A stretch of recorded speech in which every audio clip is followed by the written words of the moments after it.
ಹ್ಮ್ ಇವತ್ತಿನ ಈ ಆಳವಾದ ವಿಶ್ಲೇಷಣೆಗೆ ಎಲ್ರಿಗೂ ಸ್ವಾಗತ. ನಾವಿವತ್ತು ಖಂಡಿತ ಒಂದು ಬಹಳ ಕುತೂಹಲಕಾರಿ ವಿಷಯದ ಬಗ್ಗೆ ನಾವು ಚರ್ಚೆ ಮಾಡ್ತಾ ಇದ್ದೀವಿ. ಹೌದು ಇವತ್ತಿನ ನಮ್ಮ ಮೂಲ ಸಾಮಗ್ರಿ ಏನಂದ್ರೆ ಯೋವಾನ್ನ ಬರೆದ ಶುಭ ಸಂದೇಶದ 5ನೇ ಅಧ್ಯಾಯ, ಅಂದ್ರೆ ಯೋವಾನ್ನ 5, 1-16 ವಚನದವರೆಗಿನ ಭಾಗ. ಕರೆಕ್ಟ್.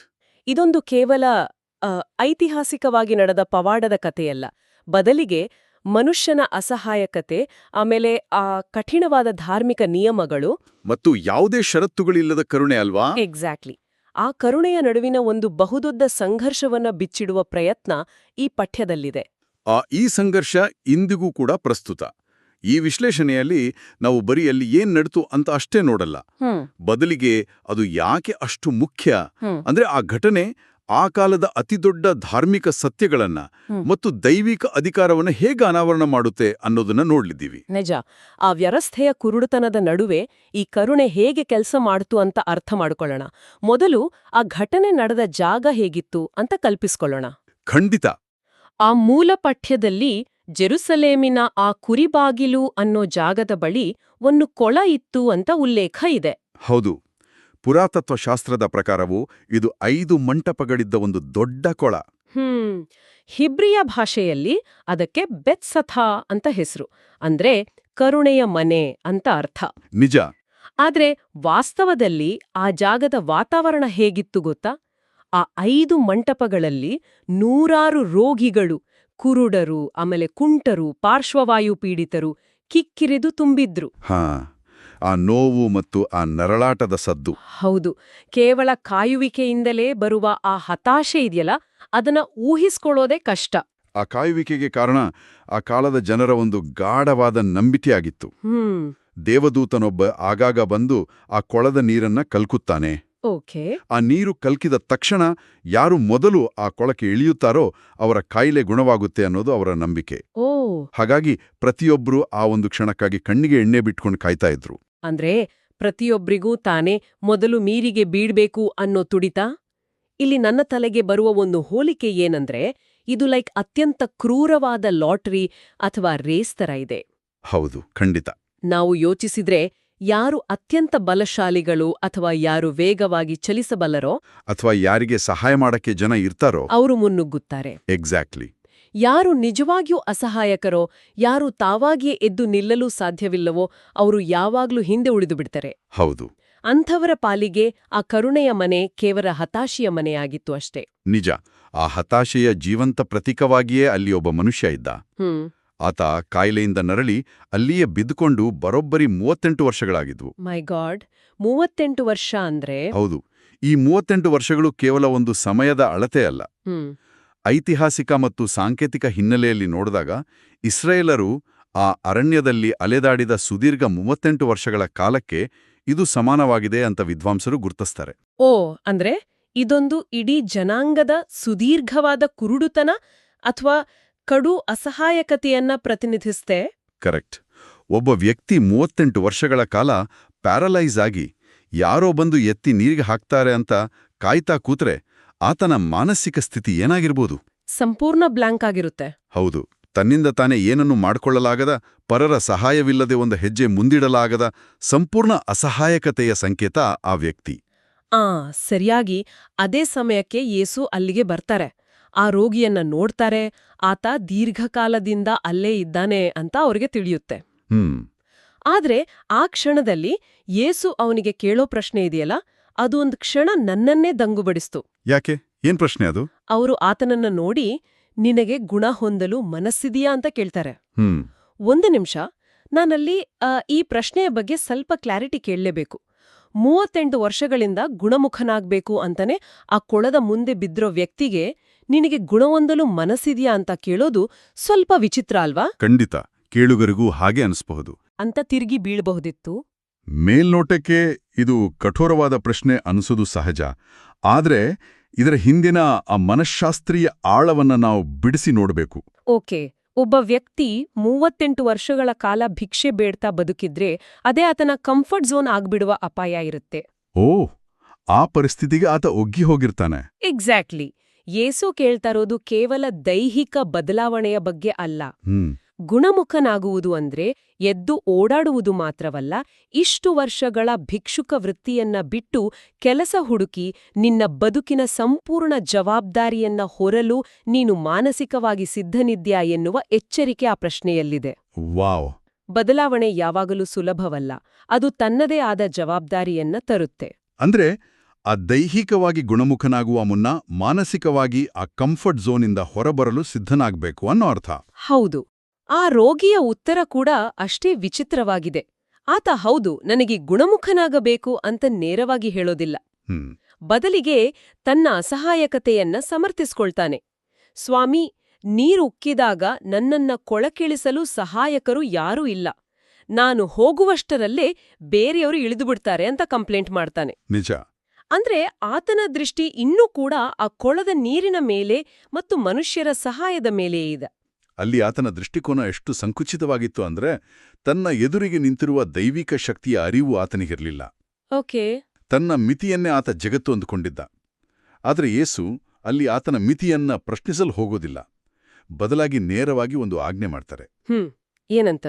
ಎದ್ದು ನಿಲ್ಲು, ನಿನ್ನ ಹಾಸಿಗೆಯನ್ನು ಸುತ್ತುಕೊಂಡು ನಡೆ ಅಂತ. ಅಷ್ಟೇನಾ? ಹೌದು. ಇಲ್ಲಿ ಗಮನಿಸಬೇಕಾದದ್ದು ಏನಂದ್ರೆ ಯಾವುದೇ ವಿಧಿವಿಧಾನಗಳೂ ಇಲ್ಲ. ಆ ಕೊಳದ ನೀರನ್ನ ಮುಟ್ಟುವ ಅವಶ್ಯಕತೆ ಇಲ್ಲ. ಕೇವಲ ಒಂದು ಮಾತಿನ ಶಕ್ತಿ. ಆಹಾ. ಮೂಲಪಠ್ಯ ಹೇಳುವಂತೆ ಆ ಕ್ಷಣವೇ ಅವನು ಗುಣ ಹೊಂದಿ ತನ್ನ ಹಾಸಿಗೆಯನ್ನ ಸುತ್ತುಕೊಂಡು ನಡೆಯತೊಡಗಿದನು. ಯಾವುದೇ ಮಂತ್ರತಂತ್ರಗಳಿಲ್ಲದೆ ಕೇವಲ ವಾಕ್ಯದ ಶಕ್ತಿಯಿಂದ ಅದ್ಭುತ ನಡೆದದ್ದನ್ನು ನಾವಿಲ್ಲಿ ಕಾಣಬಹುದು. ಅಮೇಜಿಂಗ್. 38 ವರ್ಷಗಳ ನರಕಯಾತನೆ ಒಂದೇ ಒಂದು ಸೆಕೆಂಡ್ನಲ್ಲಿ ಕೊನೆಯಾಯಿತು. ತನ್ನ ಹಾಸಿಗೆಯನ್ನ ಹೊತ್ತುಕೊಂಡು ಆತ ನಡೆಯಲು ಶುರು ಮಾಡಿದಾಗ ಆತನಿಗೆಷ್ಟು ಖುಷಿಯಾಗಿರ್ಬೋದು ಅಲ್ವಾ? ಖಂಡಿತ. ಆದರೆ ಆ ಖುಷಿ ಹೆಚ್ಚು ಹೊತ್ತು ಉಳಿಲಿಲ್ಲ. ಯಾಕಂದ್ರೆ ನಮ್ಮ ಈ ಕಥೆಯ ಅತಿ ದೊಡ್ಡ ತಿರುವು ಶುರುವಾಗೋದೇ ಇಲ್ಲಿ. ಹೌದು, ಸಬ್ಬತ್ತು ದಿನದ ವಿವಾದ. ಅದೇ, ಆ ದಿನ ಸಬ್ಬತ್ತು ದಿನವಾಗಿತ್ತು. ನಮ್ಮ ಕೇಳುಗೈಗೆ ಸಬ್ಬತ್ತಂದ್ರೇನೇನು ಅಂತ ಬಹುತೇಕ ಗೊತ್ತಿರ್ಬೋದು. ಆದ್ರೂ ಇದರ ತೀವ್ರತೆಯನ್ನ ನಾವು ಅರ್ಥ ಮಾಡ್ಕೊಳ್ಬೇಕು. ಯಹೂದಿರ ನಿಯಮಗಳ ಪ್ರಕಾರ ಸಬ್ಬತ್ತಂದ್ರೆ ಕಟ್ಟುನಿಟ್ಟಾದ ವಿಶ್ರಾಂತಿಯ ದಿನ. ಗುಣ ಹೊಂದಿದ ಆ ವ್ಯಕ್ತಿ ತನ್ನ ಹಾಸಿಗೆ ಹೊತ್ತುಕೊಂಡು ನಡೀತಾ ಇದ್ದಾಗ ಯಹೂದಿ ಅಧಿಕಾರಿಗಳು ಅವನನ್ನು ತಡೆದು ನಿಲ್ಲಿಸ್ತಾರೆ. ಇಂದು ಸಬ್ಬತ್ತಿನ ದಿನ ನೀನು ಹಾಸಿಗೆಯನ್ನ ಎತ್ತಿಕೊಂಡು ನಡೆಯುವುದು ನಿಷಿದ್ಧ ಅಂತ ಗದರುತ್ತಾರೆ. ಇಲ್ಲಿ ನನ್ನ ಪ್ರಶ್ನೆ ಏನು ಅಂದ್ರೆ, ಸುಮ್ನೆ ಒಂದು ಹಾಸಿಗೆ ಎತ್ತುಕೊಂಡು ಹೋದ್ರೆ ನಿಯಮ ಮುರಿದ ಹಾಗೆ ಆಗುತ್ತಾ? ಇದು ಅಷ್ಟು ದೊಡ್ಡ ಅಪರಾಧವಾ? ಆ ಕಾಲದ ಯಹೂದ್ಯರ ಕಾನೂನಿನ ಹಿನ್ನೆಲೆಯಲ್ಲಿ ನೋಡಿದ್ರೆ ಹೌದು, ಇದು ಬಹಳ ದೊಡ್ಡ ಅಪರಾಧವಾಗಿತ್ತು. ಓಹ್.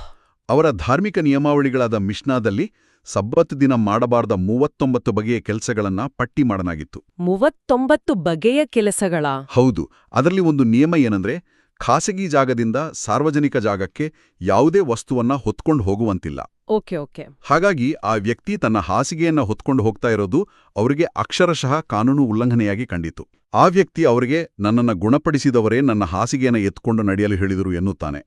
ಆದ್ರೆ ಆತನಿಗೆ ಯೇಸುವಿನ ಪರಿಚಯವೇ ಇರಲಿಲ್ಲ, ಯಾರು ಗುಣಪಡಿಸಿದ್ರು ಅನ್ನೋ ಹೆಸರು ಗೊತ್ತಿರಲಿಲ್ಲ. ಇದು ನನಗೆ ಆಶ್ಚರ್ಯ ತರುವ ಮತ್ತೊಂದು ಸಂಗತಿ, ಆ ಅಧಿಕಾರಿಗಳ ಮನೋಭಾವ ನೋಡಿ.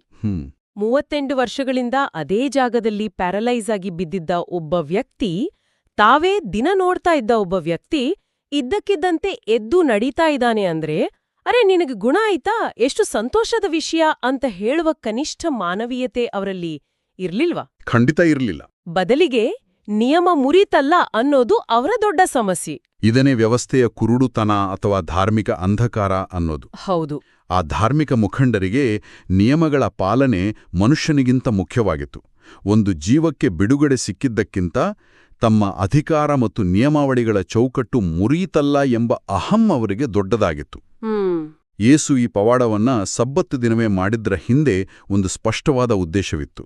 ಉದ್ದೇಶಪೂರ್ವಕವಾಗಿಯೇ ಮಾಡಿದ್ರ? ಹೌದು. ಕಠಿಣವಾದ ಆ ಜೀವ ವಿರೋಧಿಯಾದ ಧಾರ್ಮಿಕ ನಿಯಮಗಳಿಗಿಂತ ಮನುಷ್ಯನ ಪ್ರಾಣ ಉಳಿಸೋದು ಮತ್ತು ಅವನಿಗೆ ಕರುಣೆ ತೋರುವುದು ಮಿಗಿಲಾದದ್ದು ಎಂಬುದನ್ನ ಆ ಮೂಲಕ ಅವರು ಸಾಬೀತುಪಡಿಸುತ್ತಿದ್ರು. ನಿಯಮಗಳಿಗೆ ಕರುಣೆ ದೊಡ್ಡದು. ಇದು ತುಂಬಾ ಪವರ್ಫುಲ್ ಪಾಯಿಂಟ್. ಇದರ ನಂತರ ಸ್ವಲ್ಪ ಸಮಯದ ಮೇಲೆ ದೇವಾಲಯದಲ್ಲಿ ಯೇಸು ಆ ಮನುಷ್ಯನನ್ನ ಭೇಟಿಯಾಗ್ತಾರೆ. ಕರೆಕ್ಟ್. ಆಗ ಯೇಸು ಅವನಿಗೆ, ನೋಡು, ನೀನು ಗುಣ ಹೊಂದಿರುವೆ, ಇನ್ನು ಮೇಲೆ ಪಾಪ ಮಾಡುವುದನ್ನ ಬಿಟ್ಬಿಡು, ಇಲ್ಲದಿದ್ರೆ ನಿನ್ನ ಗತಿ ಇನ್ನಷ್ಟು ಚಿಂತಾಜನಕವಾಗಿತ್ತು ಅಂತ ಒಂದು ಎಚ್ಚರಿಕೆ ಕೊಡ್ತಾರೆ. ಇದನ್ನ ಕೇಳಿದಾಗ ನನಗೇನನ್ನಿಸ್ತು ಅಂದ್ರೆ, ಇದೊಂಕರ ಒಂದು ಕಾಂಪ್ಲಿಕೇಟೆಡ್ ಸರ್ಜರಿ ಮುಗಿದ ತಕ್ಷಣ ನಡೆಯುವ ಪೋಸ್ಟ್ ಆಫ್ ಕನ್ಸಲ್ಟೇಷನ್ ಇದ್ದ ಹಾಗೆ ಇದೆ. ಹೌದು ಹೌದು.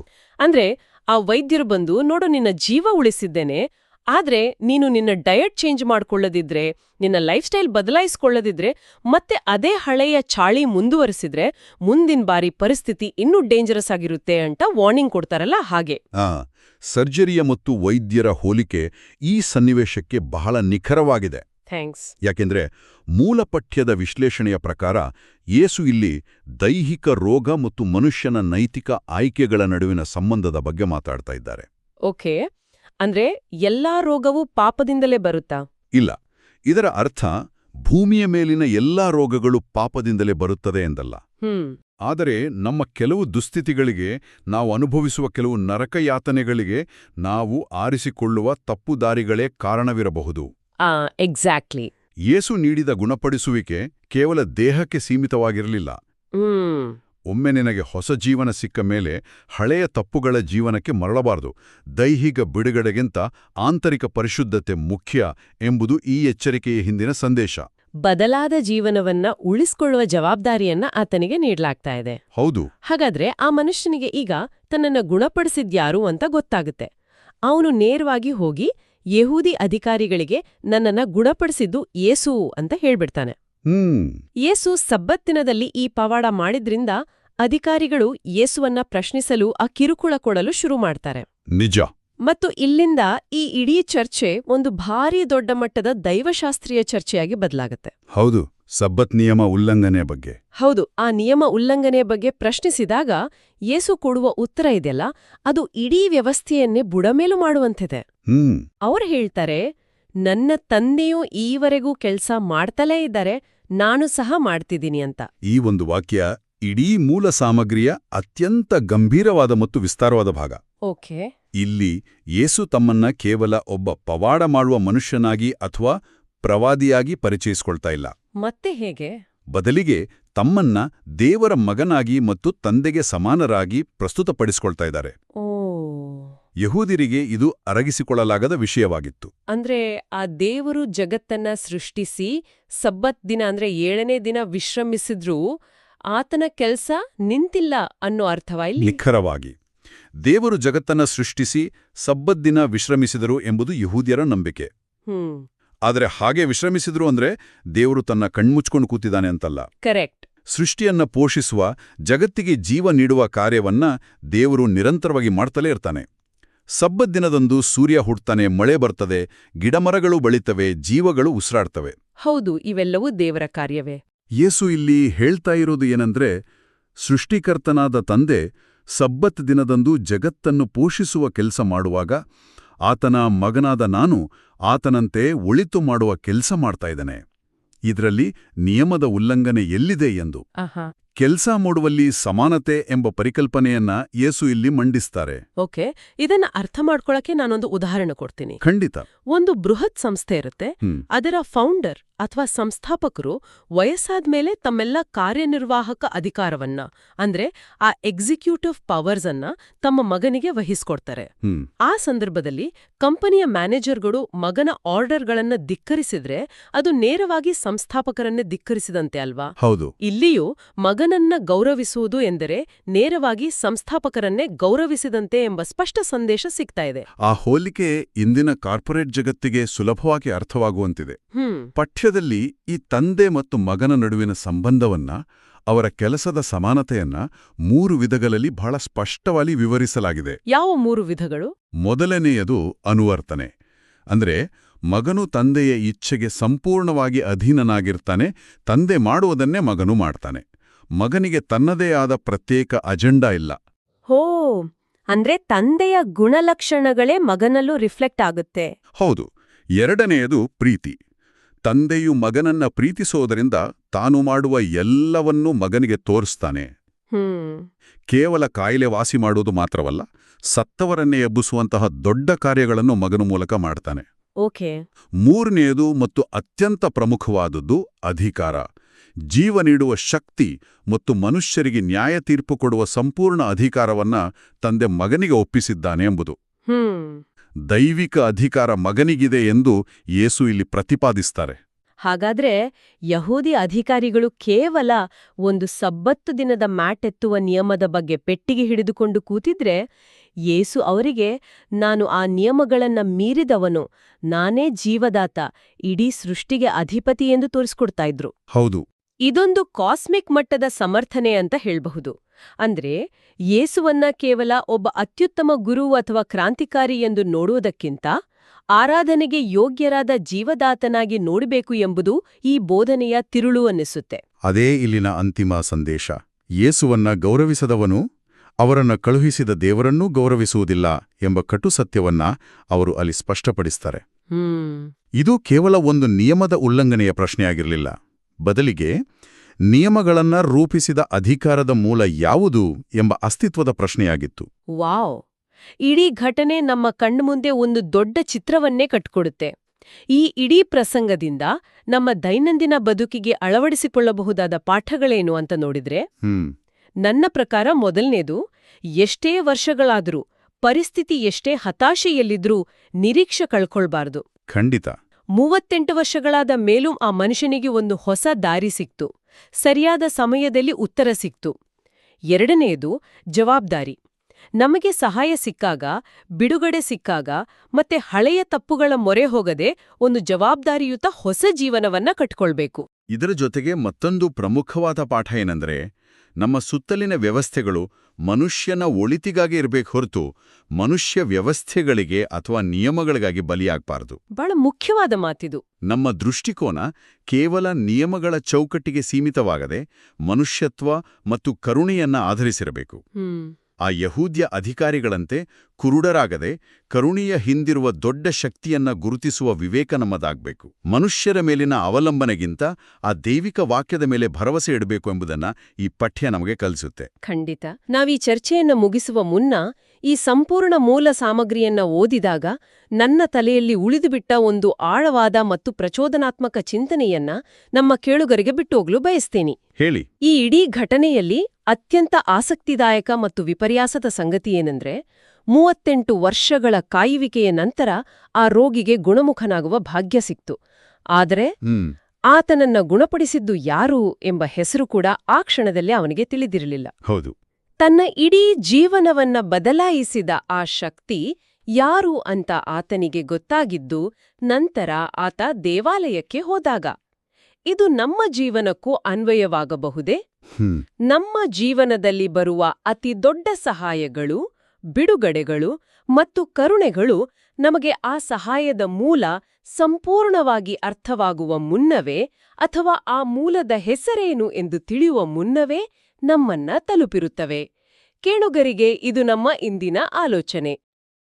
ಪ್ರಿಯರೇ, ಈ ಚಾನೆಲ್ ಅನ್ನು ಸಬ್ಸ್ಕ್ರೈಬ್ ಮಾಡಿ ಪ್ರತಿದಿನ ದೇವರ ವಾಕ್ಯವನ್ನು ಆಲಿಸುತ್ತಾ ಅದನ್ನು ಇತರರೊಂದಿಗೆ ಹಂಚಿಕೊಳ್ಳಲು ನಮಗೆ ನೆರವಾಗಿರಿ. ಧನ್ಯವಾದಗಳು.